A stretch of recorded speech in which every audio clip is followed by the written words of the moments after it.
Yeah, you probably should be too close to it. Cool.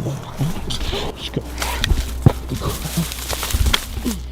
Welcome to Top 10 Real Bigfoot Encounters Caught on Camera, where we dive into the most astonishing footage ever recorded of Bigfoot and Sasquatch. These aren't shaky, distant blurs. We've sifted through hours of footage to bring you the rawest, clearest, and most convincing clips ever captured in the wild. From silent giants lurking in the pines to sudden sightings that leave even skeptics stunned, each clip in this countdown will make you question what's out there. No small creatures, no blurry frauds, just the big ones that are caught on camera and caught in the act. Let's dive right into it.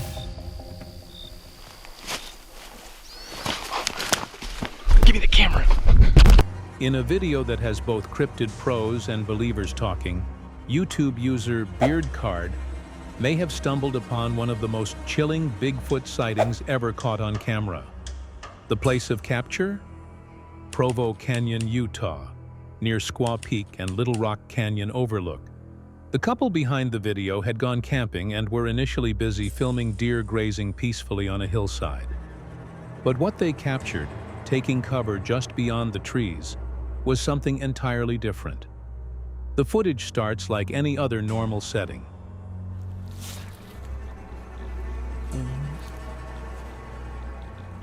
Can't see.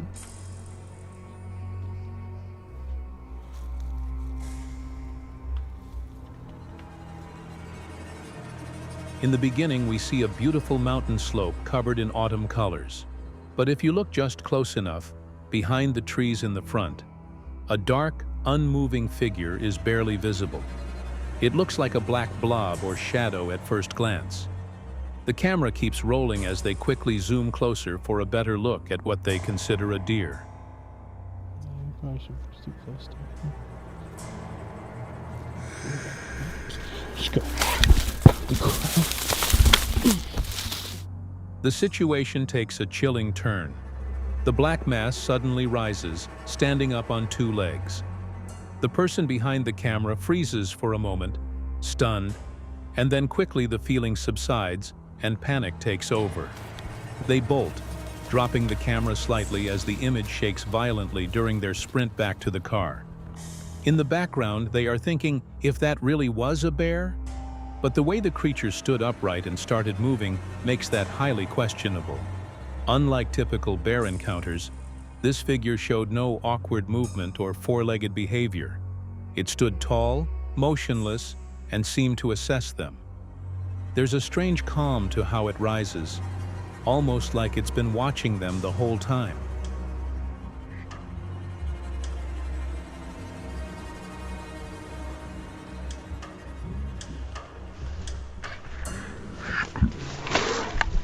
What makes this video so interesting is the rawness of the reaction.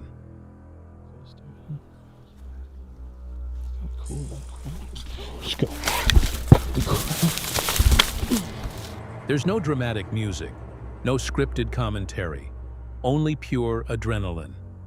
And the fact that they left behind their gear, tent, and campsite suggests they genuinely believed they had seen something dangerous, which scared them to the core.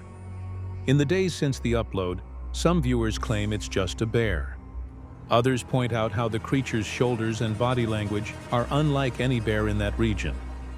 And then there's the scary possibility that this was a genuine Bigfoot sighting, standing just feet away from humans who didn't know what they had been filming. Now, if it's a bear, a prank, or something more shocking, the Provo Canyon footage by BeardCard remains one of the most startling and raw clips out there.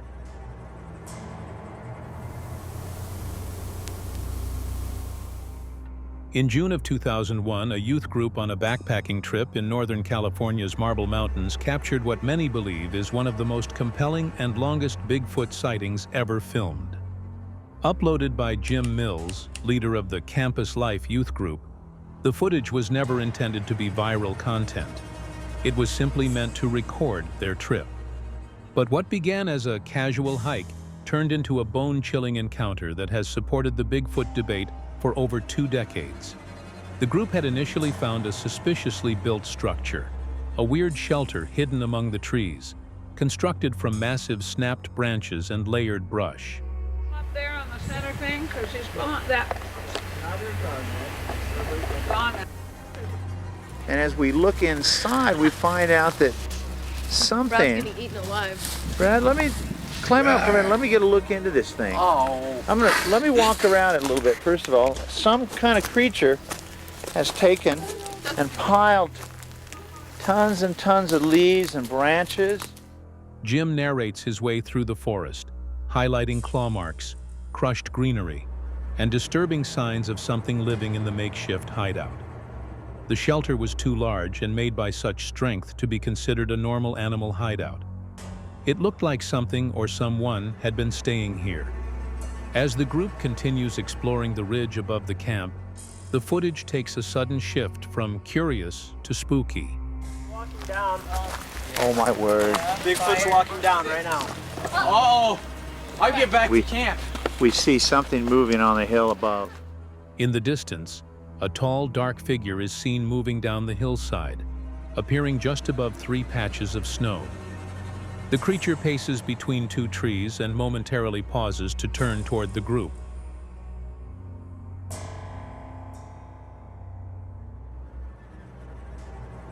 There's a stunned silence, followed by chaos as the camera struggles to zoom in and maintain focus. There he is. See him right between the 2 trees right now? Oh See? yeah, he's walking down. See, he's between the 2 trees right now. Yeah. The camera work is very blurry, and mostly working on shadows as we consider it was made in 2000. Between the 2 trees right now. He's screaming at us something. Get out of my camp, get out of my camp. He's coming. Is he coming down? He's jumping up and down. He's going back and forth. He is furious. The silhouette appears to wave or shake its fist at the group from the ridge. One voice suggests it's yelling for them to leave its camp, while others nervously joke about tranquilizing it. But what's hard to ignore is the scale of the creature. The arms hang below the knees, and the upper body sways with a weight and movement that is not normal for a human hiker. They quickly realize this is not someone wearing a fancy suit, as the proportions were completely off. That is. It doesn't look like a person. It does not look like a Doesn't person. look like a person.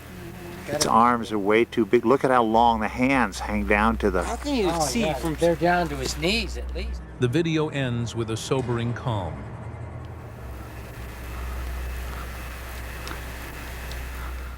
The next morning, the group reports no further sightings. The creature, it seems, moved on, but the sense of fear still lingers. Despite criticism from some viewers, there's little in the footage to suggest CGI or a hoax. Shh! Don't make fun of Sasquatch.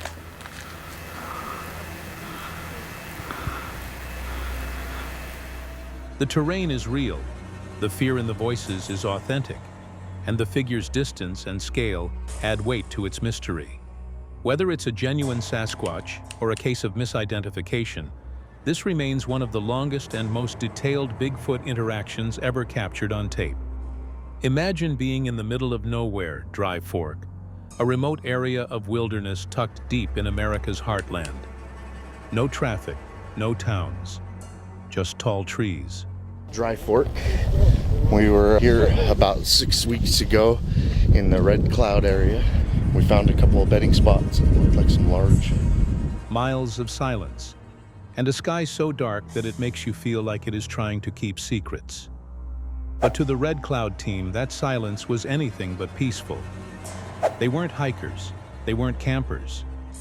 They were investigators in the world of unexplained encounters.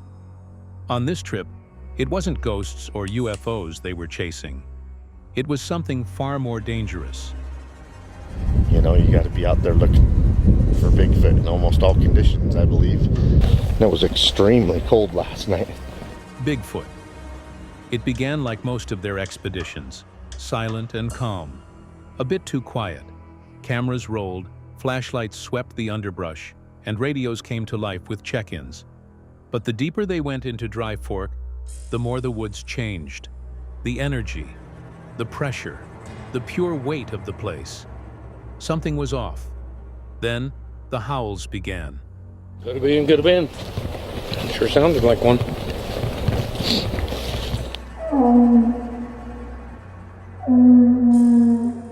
They were not coyotes, not wolves.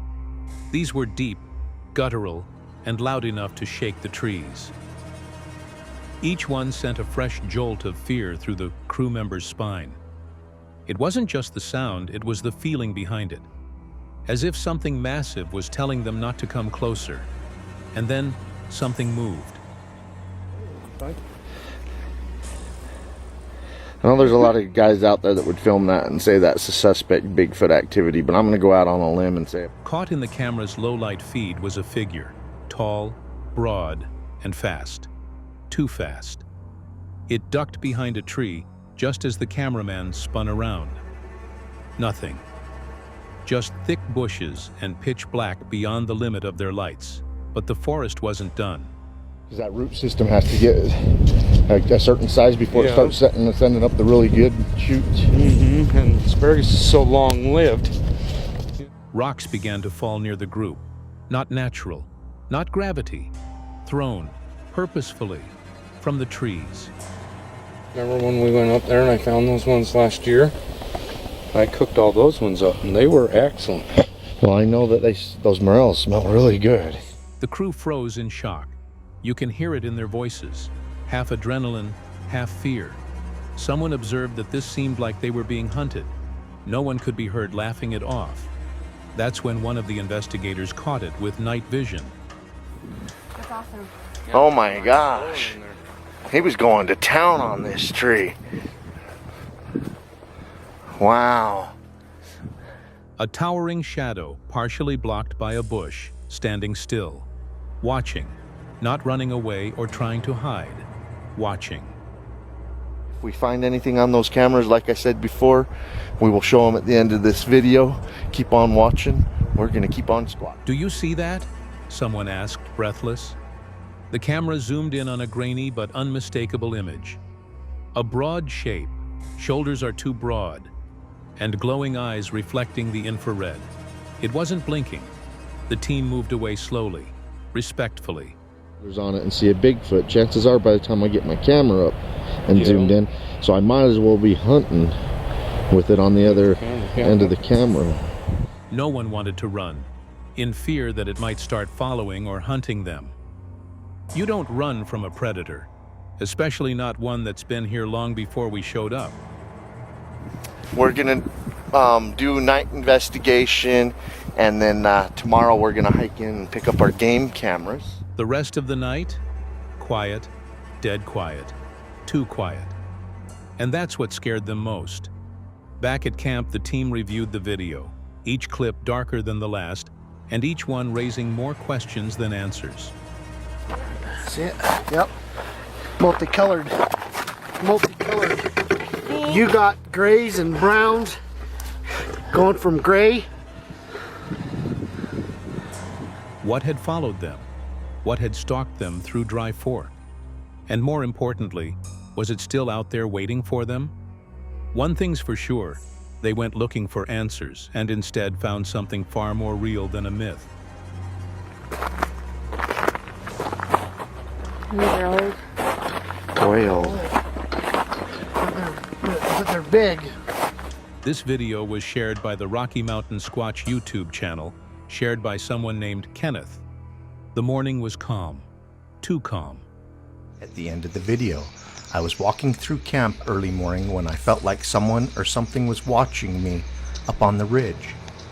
Kenneth, walking through his campsite by Carson River, felt a strange feeling of being watched. It was a guess, an instinct that most of us would ignore. But Kenneth's gut told him otherwise. Up on the ridge, something didn't feel right.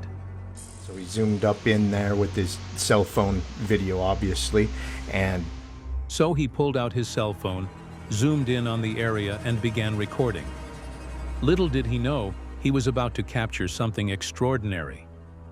It started off normal, as most strange encounters do. The camera zoomed in, panning slowly across the ridge.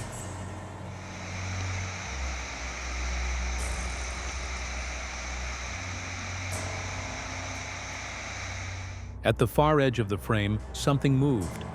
A hulking figure, muscular and broad, stood there, seemingly frozen for a moment. It was so tall, so imposing, that at first it seemed like it was completely out of place in the wild. To show you zoomed before I stabilized it, because sometimes it's a little clearer. I mean, he's zooming way up there with his cell phone. And then, in a crazy moment that left Kenneth frozen, it reached up with one arm, grabbed hold of the tree and pulled itself up smoothly. What was strange wasn't just the creature's size.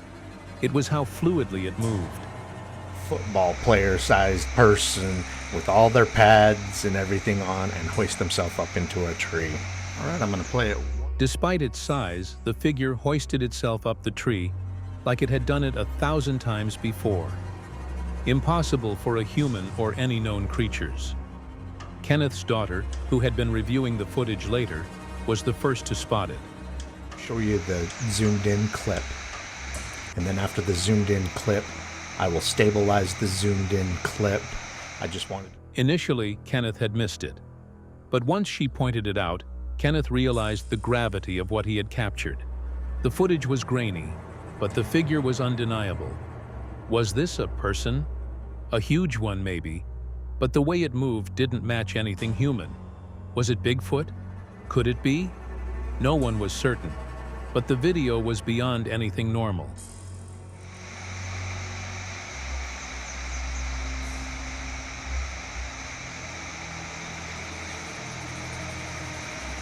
Okay. As the video zoomed in and stabilized, the figure became even clearer. It stood taller than any man, its shape wide, bipedal, almost like a football player wearing full gear, but without any equipment. And then the most shocking part of the footage. You're kind of walking around and then boom, up into a tree. It's just crazy. That thing's huge. It climbed the tree with the strength and mobility of something far more powerful than any human. The zoomed-in, stabilized video revealed the incredible sight once more. The figure's movement was fluid, and the strength it showed defied what should be possible. Whatever it wasn't like anything they had ever encountered before. Bigfoot or not, it's big, it's fast, and it's up in a tree. That was the final thought as the team reviewed the footage once more. But one thing was clear as day. Very Bigfooty. It's out of the ordinary, unusual, if that's a... The truth was out there, and this was a clue, an important one.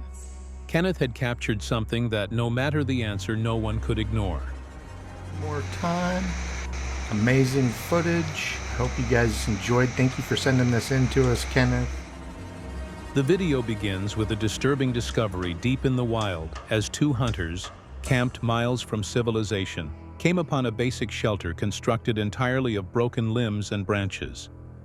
Inside, they found something that would scar most people for life: human remains. Disturbed and careful, they left the site and returned the next day to document what they had found. To be more efficient, they installed a trail cam that was aimed at the shelter, in hopes of catching real evidence of who or what was behind this whole thing. What they caught at sundown may be one of the clearest, most unsettling images of a mountain Bigfoot ever recorded.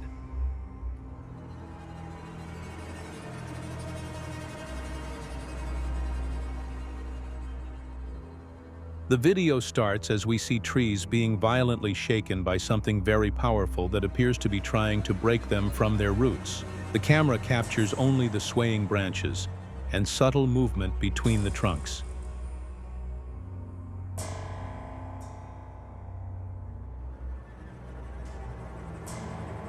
Just then, the real deal sets foot in the frame. From the left side, a massive black figure moves into view.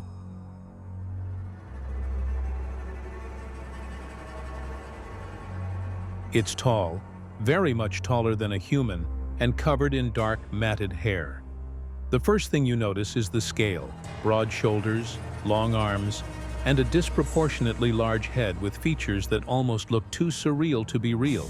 The creature pauses for a second as if sensing the camera. And then the creepiest thing happens.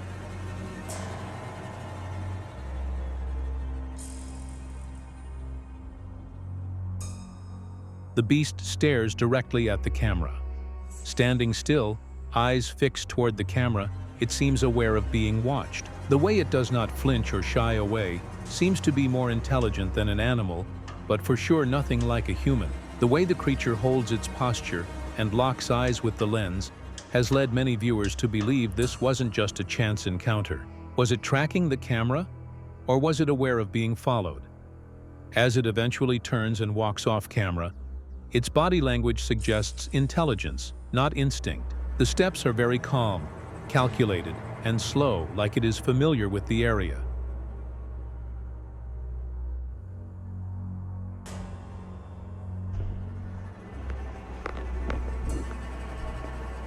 What makes this video especially unsettling are the facts.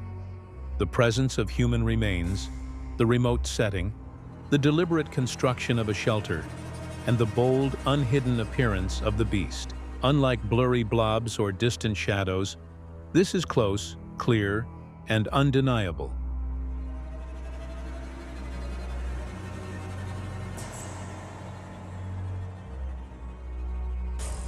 Keyboard warriors and skeptics may argue about CGI or costumes, but believers point to the unexplainable details about the fluid movement, the facial proportions, and the strange calmness as proof that this might be the real deal. Whether it's a prank, an unknown predator, or an actual Bigfoot, one thing is for sure. This encounter is among the most vivid and bone-chilling pieces of footage ever captured in the wild. Sometimes the wilderness gives you more than you bargained for. On what should have been a peaceful 5-day overland trip to Ruby Falls in the Alberta Rockies, a grandfather and his grandkids stumbled upon something they may not be able to explain or understand. The video uploaded by Voyager Overland on YouTube feels like any other well-documented camping adventure. There's laughter, river crossings, breakfast in the cold, and thunder rolling across the mountains. So the criteria is always the same with the grandkids. They want to be near water or a creek, a river, something so they can play. And when I asked them where they wanted to go, they both said the same thing. But under the surface of this wholesome family outing, something was hiding. And by the end of the video, what was caught on a trail cam at night raises far more questions than answers. Gene and I are out on yet another adventure. And last time we were out, I caught some footage that, quite frankly, has me a little spooked. And I haven't quite decided if I want to show it yet. The narrator opens up about his internal debate about whether he should even share what he caught on camera. He's not sure what he saw, but the footage creeped him out enough that he's hesitant to show it. It wasn't just another deer or distant hiker. This was something else. And though he doesn't jump to conclusions, his voice carries unease. If you're watching the video, it means he ultimately decided that what was caught deserves to be seen. So if you're seeing this video, that means I decided to show it. And I decided to tell the story as it is and included the footage that I saw. The days pass with the family enjoying the outdoors. Jeep trails, creek walks, and stunning mountain views. The kids seem to be enjoying themselves, unaware of what's been lurking near their campsite during the night. For a while now, I've been putting out a trail cam at night, hoping to catch some wildlife around camp while we're sleeping, and with my granddaughter who just loves wildlife. Soon, the environment shifts as the narrator reveals that he placed a trail camera near the Jeeps before going to bed. He's done this before in hopes of catching some wildlife for his granddaughter who adores animals. I've put out the camera many times and never captured any footage. But tonight was different. But this time, the camera did capture something. The clip doesn't go into a detailed description of the footage, maybe done intentionally, but the narrator's tone grows more cautious. He expresses genuine concern and says the experience has shocked him enough to consider whether he ever wants to take his family camping again. It's not what was heard, but what was seen, and though he does not share the frame-by-frame breakdown, it's enough to stir your imagination. This morning it almost feels like somebody doesn't want us to camp here anymore. The weather is sucked in and not going anywhere. It's been raining for hours here. The final morning is filled with strange symbolism. The family wakes up to find their camp submerged in water, as if the earth itself wants them gone. The narrator believes that it seems like someone is going to great lengths to get them out of there. So we actually didn't fold up the tents or anything, just moved the Jeeps with the kids still in the tent. so that at least we're on grass, we're not in muddy ground. They decide to pack up early and leave the mountains behind. No dramatic music, no jump scares, just real footage, real voices, and real fear. The kind that creeps up slowly and stays with you long after the screen fades to black.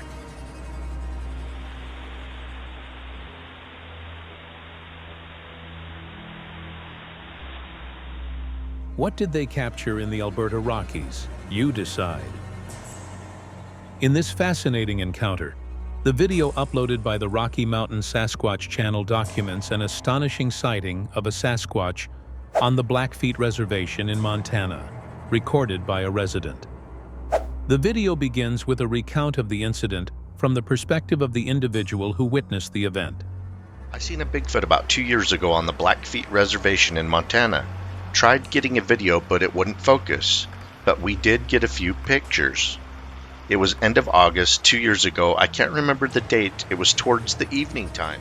2 years ago, in August 2021, the witness and his girlfriend were out cruising the beautiful Rocky Mountains, enjoying the enchanting view of the Blackfeet Reservation. It was late afternoon when the first signs of something unusual began to appear. His girlfriend had already spotted many grizzly bears on their journey, and as they drove closer to a canyon, they met some local men gathering firewood for the winter months. My girlfriend were out in the Rocky Mountains here on the Blackfeet Reservation, just out cruising around enjoying the scenery. As we were going up, my girlfriend kept on spotting bears. During their conversation with the locals, one of the men shared something strange. Creepy noises emerging from the bottom of the canyon. The noises, described as grunts and growls, didn't sound like anything the men had ever heard in the wild before. Despite the tight tension in the air, the witness laughed it off and continued their journey, oblivious that the real mystery was just around the corner. As I got off the vehicle I was driving, I started visiting them, and the gentleman that was cutting the wood was telling me how his partner was afraid to move away from the truck because of the weird, eerie noises they were hearing. As they came down the canyon, something caught the girlfriend's attention. She yelled, "It's walking like a man!" Her eyes were fixed on an unusual figure in the distance, which appeared to be walking upright. The witness immediately stopped the vehicle to see what she was seeing. The scene was chilling. A large figure, bipedal, just like a human, but unlike anything they had seen before. To see what she was witnessing, and sure enough, it was. I gave her my cell phone to try and record a video, and it wouldn't focus for us. So we started taking pics. In an attempt to document the creature, the witness handed his girlfriend his cell phone, but the camera couldn't focus on the figure.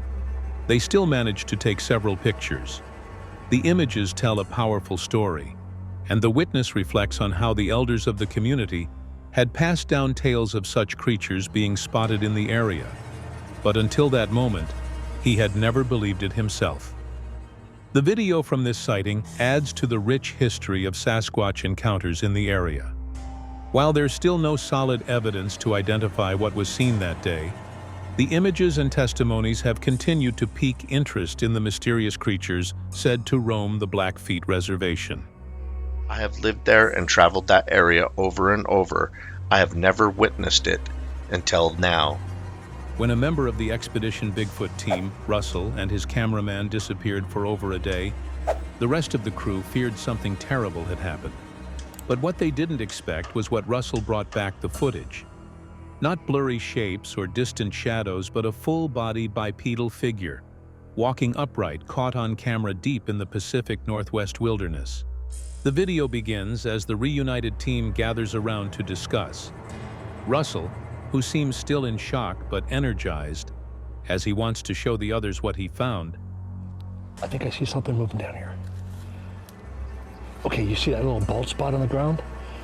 Right on like the second one in. Zoom in. Check that out. Zoom in. Shares his chilling experience of hearing what he believes was a brawl between two Bigfoots near a remote cabin. He tracks the scene, following blood trails and strange disturbances that led him up a ridge all alone, without any backup, for over 27 hours. That's when he shows them the footage. At first, nothing but the beautiful hillside, until something moves. In a bare patch of brush, something dark, large and upright appears. The team immediately comes closer around the screen, trying to make sense of it. It's clearly not a bear, and it's moving on 2 legs, with lean, long limbs. Every step it takes seems to be meaningful. Those legs look long and lean. I mean, that just doesn't look like, they don't look like bear legs. It didn't look like a bear head either. No. No. Can you go back a frame? Is there any arm swing? Where is the right arm? The camera catches it again, unmistakably standing on 2 feet. Did you hear that? Dude, come here. The legs stretch and bend in a human-like mobility, and its silhouette is far too upright and proportioned to be any common animal. The team notices what looks like an injury. One of the arms isn't swinging. It is not as free as the other arm. There is a possibility from the fight Russell overheard. Where's the right arm? It almost makes it seem like maybe it might have injured the arm or broke it in the scuffle, and then maybe it's holding it close to its body, you know? This detail adds credibility to the encounter and suggests the creature might be vulnerable. Russell reveals that after he could no longer see the fight, he marked the area and returned to lead the others back to where the footage was captured. His path traced from the site of the fight to a blood trail, then to the ridge where the creature was seen. Okay, we've been after this thing for a couple hours. I'm following a blood trail, and I'm pretty confident this is the same creature I saw pass between the 2 trees. All this happened just south of the team's tripwire surveillance array, which means this massive creature passed right through their perimeter without triggering a single alarm. The team quickly shifts into action. This sighting marks a major turning point in their investigation. Great job, man. This is obviously the turning point in our investigation, and I think it's one to move on. I'm gonna head back to the command center and start making some calls, but we need to move fast. The urgency is real, as an injured Bigfoot means they might finally be close enough to make contact or gather conclusive evidence. What if the creatures we've all dismissed as myths are actually just hiding in plain sight, waiting for the right moment to be noticed? Diesel in New Jersey isn't your average outdoor channel. They aren't just here for the hike. They're here to take you into the unknown. Boots on the ground, cameras rolling, capturing what most of us wouldn't even believe. This time they return to Area 4, deep in the woods of New Jersey. Second dead animal we've seen there. Where? Over here at the Squirrel? A place they've visited before. A place known for strange sounds, unexplained figures, and something that seems to be watching from the trees. Come take a walk with them and see for yourself. As they step off the beaten path, the forest is still, too still. The kind of silence that presses on your ears. Then, suddenly someone mutters, "What's that?" Just barely off trail, something shifts. The group stops.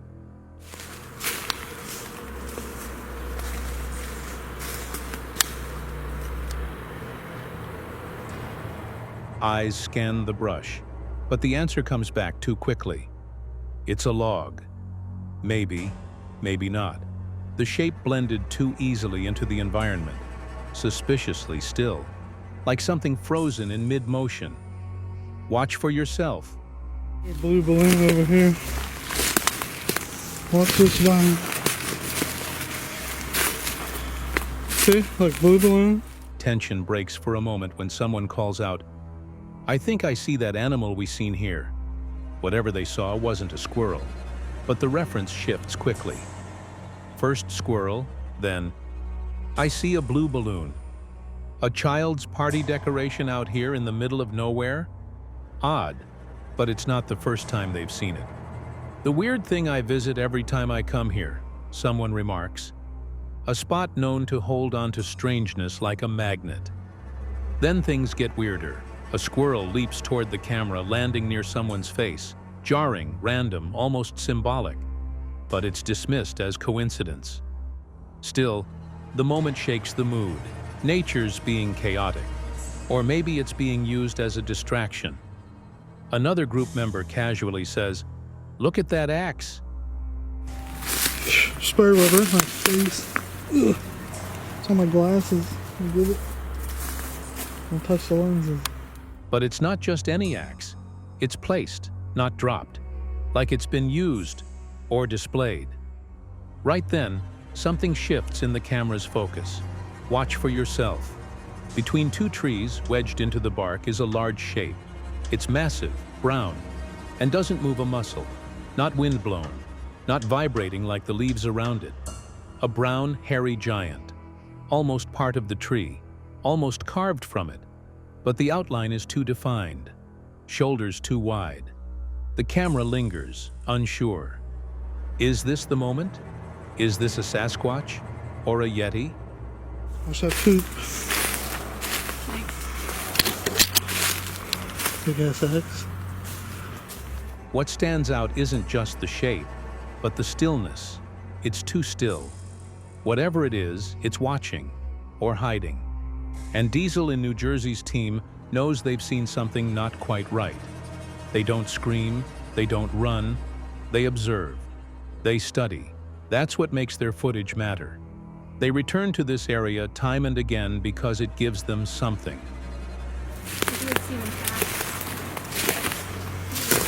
Patterns, symbols, and encounters that are just clear enough to keep you awake at night.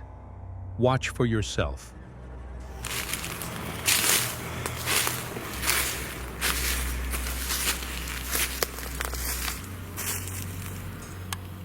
As they move on, the team remains quiet, reflective. Even playful moments, mentioning poop, joking about squirrels, are just noise covering the unease, because once you see something that shouldn't be there, everything else starts to feel like a setup, a test. The forest begins to feel staged, like you're being watched from the wings of a play you didn't know you were in. This isn't a film set. There's no CGI, no scripted jump scare, just raw footage. A still figure near a tree that no one can quite explain. Balloons in the woods, squirrels acting strange, objects out of place. These aren't isolated incidents, they're layers of the same mystery. Like blue balloon. And then the weird thing I visit every time I come here. And every time Diesel in New Jersey returns, something new gets added to that puzzle. Watch for yourself.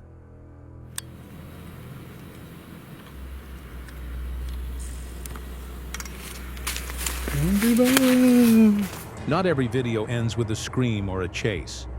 Sometimes the silence is the scariest thing, the quiet after the encounter, the moment when the footage stops and the mind takes over. And that's exactly what this channel captures. Those subtle but chilling pieces that hint at a larger presence just beyond our understanding. The camera may turn off, but the woods don't forget, and neither will you. Watch again.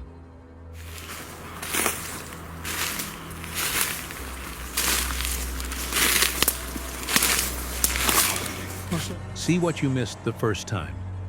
Maybe that log wasn't a log. Maybe it blinked. What if something's been living just beyond the tree line, watching us, but never making itself fully known? On the quiet edges of New York's Long Island, one man is asking that very question every day. Mike Colantonio, founder of the Long Island Bigfoot YouTube channel, is not your average Sasquatch hunter. He's a military veteran turned boots-on-the-ground researcher with a unique approach. The most notable was they were just walking the trails. He doesn't chase monsters. He builds trust. Instead of casting doubt, Mike casts gifts. Fruit, pastries, and even candy are left behind in remote forested areas in hopes that something or someone will accept his offering. But today's investigation, this one's different. Mike isn't in the dense woods or a mountain pass. He's on private farmland because someone called him in. Something strange was happening on this property, and it had been happening for years.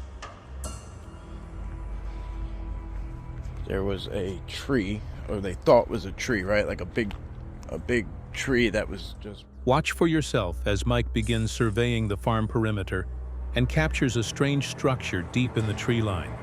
a twisted, bent arch that resembles what researchers call a break, a structure commonly associated with Sasquatch territory markers. Most of what's going on is audible. Just hearing things that... The landowner had told Mike something chilling. One night, while working outside, they saw what they first thought was a tree, but it moved, slowly, like it had intent, like it was watching them. Fox in here forever. They've had birds of prey in here forever. Mike listens carefully, never jumping to conclusions, but he knows what they saw lines up with classic Sasquatch behavior: perfect stillness, camouflage, and deliberate observation. As he walks the property, Mike stops near a gifting site he's visited before. What he finds there makes him pause. An old bait pile, tampered with. Something had taken the fruit, but not in a way a raccoon would. No gnaw marks, just gone. Look at this. This is very typical. Not 10 feet off trail. He notices subtle changes in the ground cover, crushed grass, broken stems, and he marks these signs mentally. A trained eye like Mike's doesn't just look for footprints, he looks for patterns. Watch for yourself as Mike quietly scans the brush. And Snowload doesn't take trees and bend them under other trees. And catches sight of movement behind the trees. It's fast, barely noticeable, but unmistakable to those who know what to look for. It's back there. Right in that area. The best part about this place is I always have it to myself. Moments later, Mike addresses something odd about the forest's energy. He's not alone.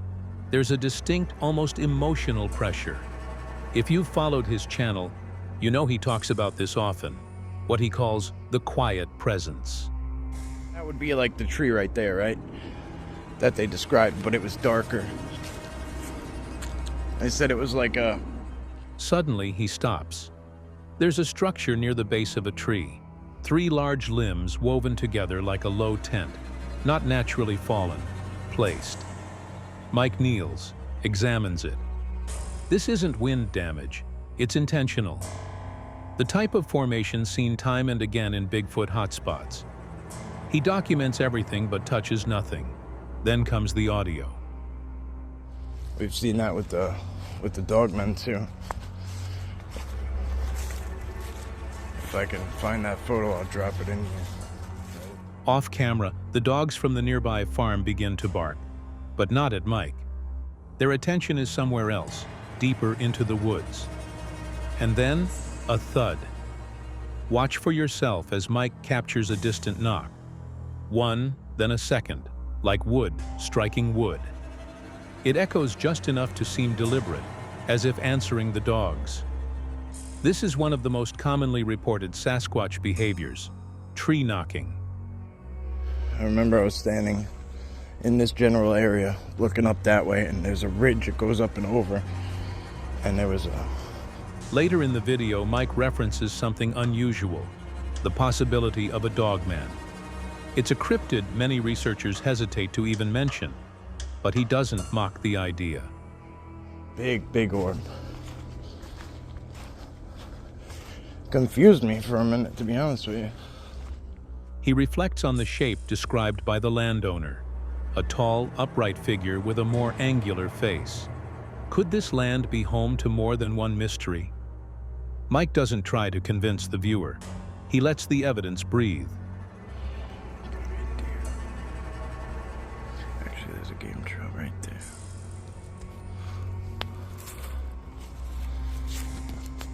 His voice is calm, observant, and always respectful toward the land, the people, and whatever else may be listening. How many people talk about these things and try to communicate them, and then just because it's on the news. As the sun lowers, Mike offers one last gift to the woods, an apple, and places it gently at the base of a tree. He thanks the forest. Then he leaves. There are no flashy endings here, just questions, a sense that something real happened. They watched the video of that part. I give them the highlight reels of it. And, but not loud enough for the world to hear it all at once. Watch for yourself as Mike exits the forest line and looks back one last time. He pauses, watching something only he can see.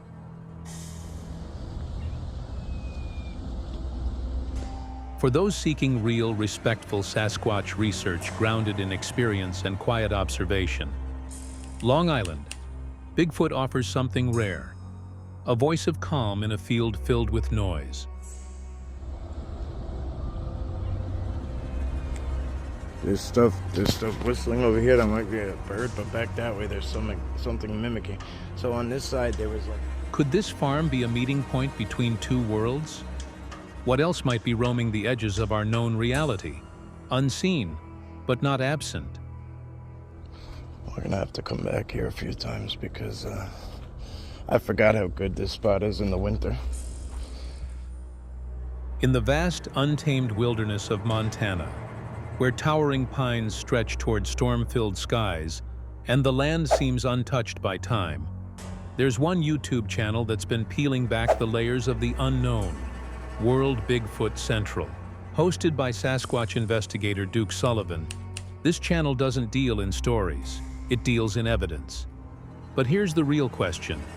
What happens when you return to a location already known for colossal footprints and eerie signs, only to discover even more intense activity? That's exactly what this second expedition to the mysterious Montana Ridge was all about. Duke and his team weren't just out for a hike. They were walking into what some believe is the stomping ground of the mountain giants, a term used to describe impossibly large cryptids reported in isolated regions. These aren't your average Bigfoot tracks. There's something far heavier, far more unsettling. Watch for yourself. You left a nice crater in the ground too. So what was that you were just saying, Johnny? I just, it's 15 from the... Yeah, no, before that. It's easy to track. They descend into the gully, scanning the soil and tree line. That's when a fresh track is found. An enormous, defined print that sinks deep into the ground. And you guys can see that, I'm sure. Nice crater. Here's a crater. Again, about the same size. It's not a casual step. It's a weight-bearing impact. A footprint that speaks of a being moving slowly, deliberately, and with purpose. No drag marks, no signs of hoaxing, just sheer mass pressing down into Earth. The camera holds on the impression. The scale is surreal. Watch for yourself. Different angle. What's striking isn't just the size of the footprint, it's the surrounding damage. A nearby log, half rotted but heavy, has been lifted and flipped, moss torn off. A small tree snapped halfway up its trunk. Something powerful walked through here, and it wasn't concerned with stealth.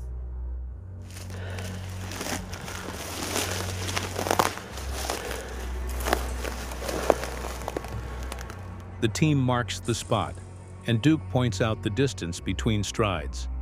It's not consistent with a hoaxer using fake feet. It's nearly impossible for a human to recreate without mechanical help. The spacing alone tells the story. You start to feel it. This isn't just a wilderness, it's a domain. He's gonna walk down to the end of the ridge and back again, see if you can find any more tracks. The big ones cross down there sometimes, so. Back on the ridge, the group decides to scan for new signs further up, and that's when the woods go quiet. That all too familiar silence in Sasquatch investigations. The absence of birdsong, the stillness of wind, a quiet that doesn't calm. It tightens the chest. From above the tree line, a faint knock, not a branch falling, a clean, hollow strike, and then another. Something's signaling, but it's not human. The knock pattern doesn't repeat. It's not rhythmic. It's communicating. There's the brush shelter. Figured as long as I was here, it'd make a nice little backdrop, and we can... Then a distant shuffle is heard in the brush just ahead. Not a sprint, just pacing, watching. Whatever's there isn't fleeing, it's flanking. Watch for yourself. Going across the hillside on my way back down. We have another one. One team member spins the camera toward the sound, catching the barest movement.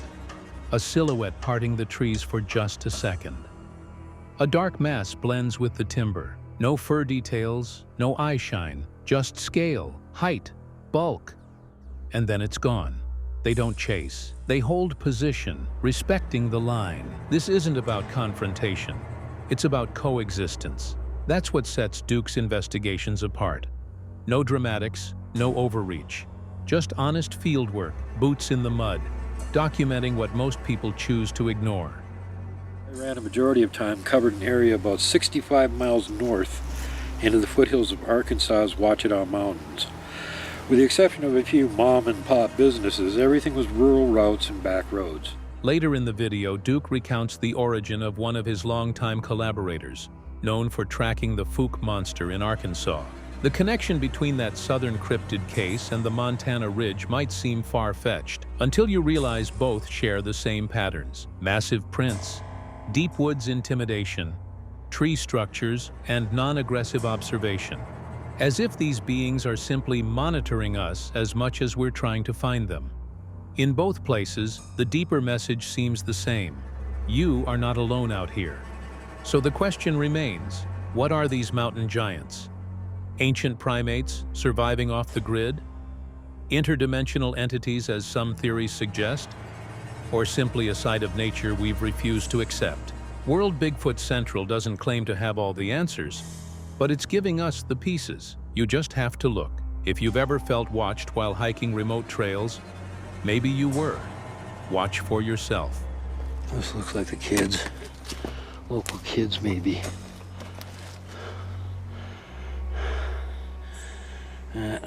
Holy bleep, did they put a lot of work into this. So what do you think? Is there a species walking the shadows of Montana, hiding in plain sight? Drop your thoughts in the comments. Have you ever had a moment in the woods that made you question what else might be out there? Deep in Florida's wild prairies and swamps, the terrain doesn't just tell a story. It holds secrets most of us will never see. This isn't just hiking through nature. This is calculated tracking. And for Mark Zaski, it's about understanding how something unknown is surviving right beside us. Out here, the dirt, the roots, even the way the grass folds over itself, it all matters. Subtle terrain changes lead to real clues. The team moves through zones where dry prairie shifts into swampy wetlands. These transition zones, that's where things get interesting. That's where footprints start showing up. Watch for yourself. That's where you want to look for tracks. So literally, where do we find a track today already? In the sand. Yeah. So it's areas that will take a track. Yeah. You can find tracks. One print, clear as day. About 15 inches long, left heel still visible in the sand. But it's faint, not deep. And that tells Mark something critical.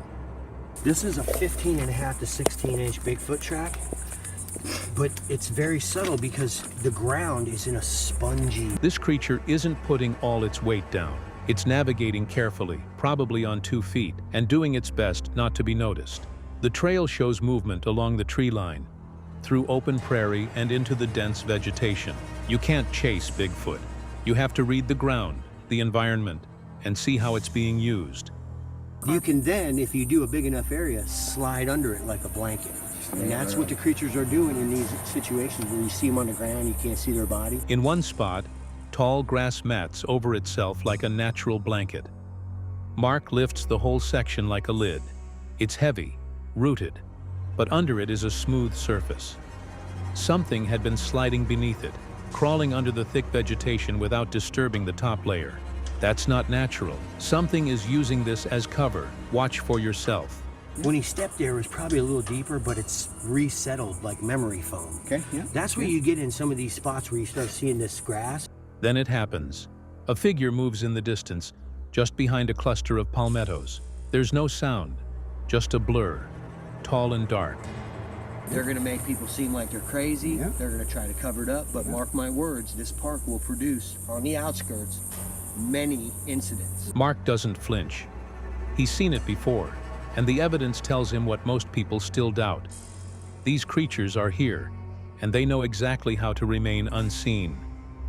He circles the area and finds more prints. One clearly belongs to a juvenile, maybe 11 inches, narrow heel, soft pressure. Another is 17 inches, heavier, and turned at an angle. I asked like 5 minutes later. 10 minutes. Are you serious? Yeah, look.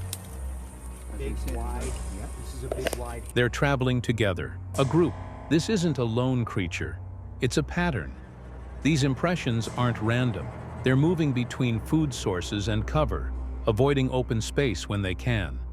Further down, the earth changes again, sandy and damp. Mark spots faint toe marks, barely pressed in, almost as if something walked across like a ghost. But the stride, the distance between prints, it tells him it was real. Nothing natural walks with a 5-foot stride out here. It's not a bear, it's not a human, and it's not in a rush. Mark knows these patterns well. He's documented it for years. The prints show varying depths, some deep, some light, indicating different sizes and weights. The larger ones avoid hard surfaces. They stick to soft earth, palmetto flats, creek beds, places where they can move silently and leave minimal trace. It's strategic, calculated. Watch for yourself.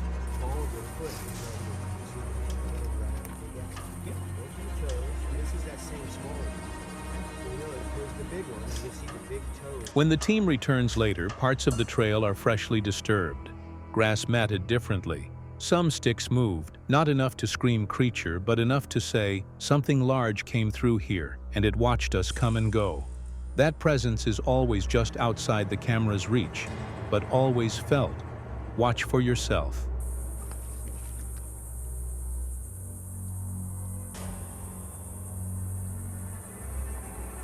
Mark isn't chasing stories.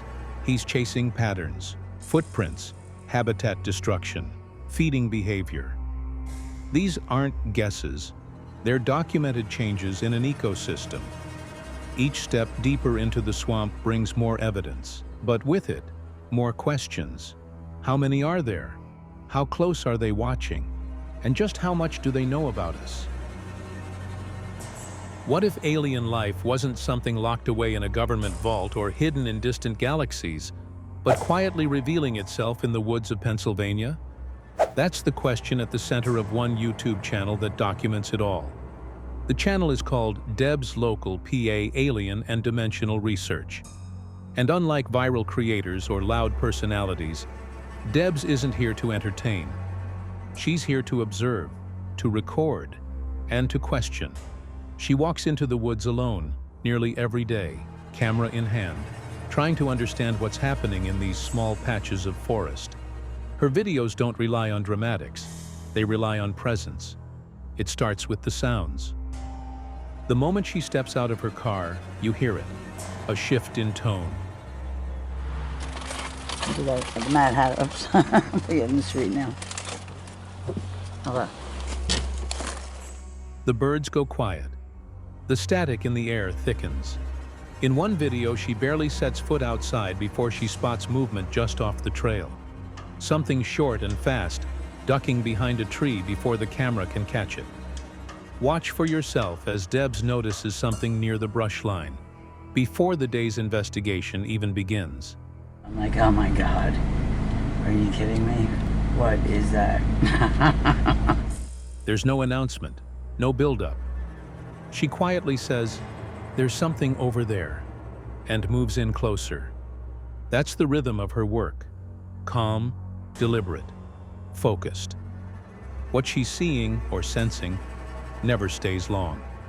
It's like the woods let you glimpse things, but only if you don't stare too long. On that same trail, she returns weeks later and finds the Little Red Door. We were at the Little Red Door, obviously. I just said that. Not a fairy tale, a real tiny wooden door, fitted neatly into the base of a tree. It wasn't there before. Next to it, a Canadian flag, a plastic frog, a gnome. The scene looks staged, like someone built a shrine, but no one claims it. No trails lead to it. And when she comes back a few days later, the setup is rearranged, not vandalized, rearranged, as if something or someone interacted with it. Watch for yourself as she quietly documents the arrangement and questions how it keeps changing. I don't see black things when I get out of the car. Debs doesn't offer explanations. She films, she reacts, and she leaves space for viewers to interpret. That's what makes her footage compelling. One video captures what she calls a portal tree. She's shown it in multiple videos.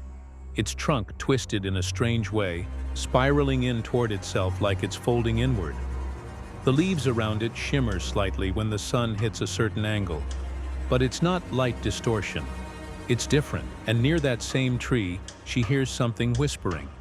Not voices, just a vibration, like static rising and falling right in her ear. Later in the same area, a small shape appears behind a tree. No face, just a gray outline, low to the ground. She stays silent and films it until it's gone. Watch for yourself. She turns the camera slowly and catches the figure peeking out, almost playfully, before it vanishes. There's 1, 2, 3 in between this tree there. So there's 1 and 1 to the left. There are no dramatic sound effects in her videos, no narration or interviews, just raw footage, subtle clues, and the feeling that something intelligent might be watching from just beyond the frame. Watch for yourself. The entire clearing holds a kind of tension, like something invisible is standing still, waiting. Oh, what's going on? Did you guys crash again? She never claims to know exactly what she's encountering. Her videos are not about conclusions. They're about moments, glimpses, signs that we are not alone, but that whoever or whatever else is out there doesn't always want to be seen. And maybe that's why the videos are so haunting, because they don't scream for attention. They whisper, they suggest, they leave you with a question. If it were you in those woods, would you even notice something watching? But anyway, I mean, I knew because I would see it, but I could not, even scrubbing a video, which is frame by frame by frame, I could not slow it down enough to show you. Thank you for joining us on this wild ride. If you've had your very own encounters or know of something that you were not able to describe, don't hesitate to share them with us. Keep watching, keep questioning, and keep our eyes open, because who knows, the next cryptid sighting could be just around the corner. Until next time.